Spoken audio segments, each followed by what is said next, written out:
So I just did a video showing repairing some pinholes over here, and the thing I didn't mention was a scratch that needed repairing here.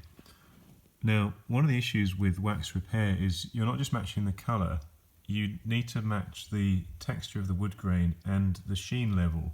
Now in some situations it's not an issue, but here we've got LED lighting casting right on this scratch, and I've already rubbed some wax into it, but as you can see it leaves a sheen. It also fills in the pores of the wood.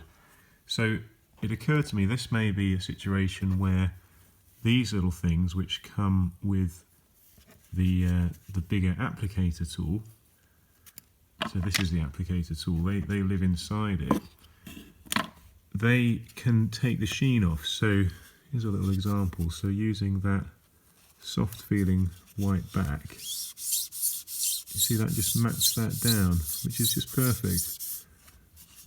And then if I use the greenish side, let's just see what that does. That seems to polish it. So all I really need is the matting side. So that's already looking a lot better than it was. It's hard to completely remove the infilling of the grain, but that I think is going to go near enough invisible, because down here it will be covered by books anyway. Now there's also this green pad. Let's just see what that does. That basically mats it off as well and maybe scratches it out of the grain a little bit. So I'm no expert, but that is quite a good visual on the effect of these little pads as part of your repair process.